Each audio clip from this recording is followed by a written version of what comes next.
থেকেই কুয়াশা আর শীতের তীব্রতায় বিপাকে শ্রমজীবীরা। শীতের আরও খবর জানাতে সেখান থেকে যুক্ত হচ্ছেন সহকর্মী রাকিবুল হাসান। রাকিব, শীতের তীব্রতা কতটা অনুভূত হচ্ছে জানাবেন, এতে জনজীবনে কি ধরনের প্রভাব পড়ছে?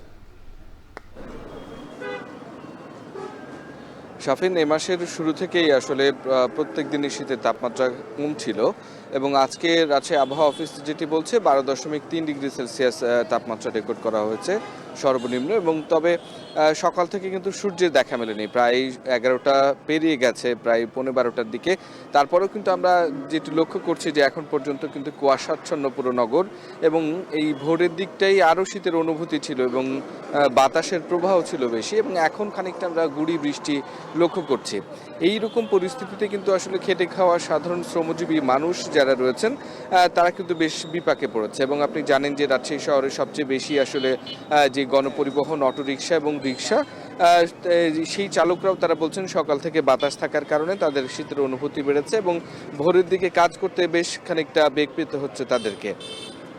এছাড়া নগরীর তালাইমারি এলাকাতে আমরা দেখছি যে আসলে কুয়াশাচ্ছন্ন পরিবেশে ঠিক রাজশাহী, নাটোর, ঢাকা রুটের যে সমস্ত গাড়িগুলো চলাচল করছে এবং অভ্যন্তরীণ যে গাড়িগুলো চলাচল করছে তারাও কিন্তু হেডলাইট চালিয়ে আসলে গাড়ি চালাচ্ছেন। এবং যারা খেটে খাওয়া মানুষ, নিয়মিত আসলে পানির ব্যবহার যাদের অনেক বেশি, তারা বলছেন যে আসলে পানির স্পর্শ করতে তাদের কিন্তু বেশ শীত অনুভূত হচ্ছে এবং এর ফলে প্রত্যেকে কিন্তু আসলে গরম কাপড়ের সাথে থাকতে হচ্ছে এবং যারা ঘর থেকে বেরিয়েছেন তারাই কিন্তু গরম কাপড় নিয়ে বের হয়েছেন এবং অন্যান্য দিনের থেকে কিন্তু অতিরিক্ত মোটা কাপড়েও তাদেরকে দেখা যাচ্ছে। এবং এই পরিস্থিতিতে আমরা আসলে যেটি লক্ষ্য করছি যে শীতের এইরকম পরিবেশে কিন্তু এই মৌসুমে প্রথম আসলে রাজশাহীতে এইরকম কুয়াশা এবং কুয়াশাচ্ছন্ন পরিবেশ এতক্ষণ পর্যন্ত, এবং যার কারণে তারা বলছেন যে শীতের তীব্রতাটা কিন্তু আসলে আগামী দিনে আরও প্রত্যেক দিনে আসলে বাড়বে। এবং আবহাওয়া অফিস যেটি বলছে যে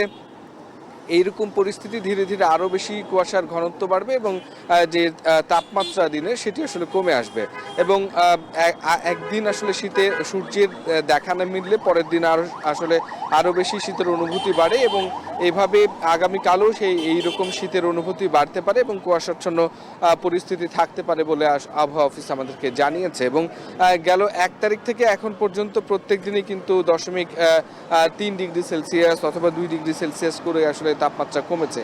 এই পরিস্থিতিতে যারা শ্রমজীবী মানুষ, খেটে খাওয়া মানুষ, তারা কিন্তু বেশ বিপাকে পড়ছেন এবং যেহেতু তারা আরও ভোরবেলা আসলে বের হয়ে আসেন, নগরে কাজের সন্ধানে আসেন, যার কারণে তাদেরকে কিন্তু আসলে অনেক বেশি ভোগান্তিতে পড়তে হয়। তো সাফিন, এই ছিল আমার কাছে সর্বশেষ খবর। রাজশাহী থেকে শীতের তীব্রতা নিয়ে জানাচ্ছিলেন রাকিবুল হাসান।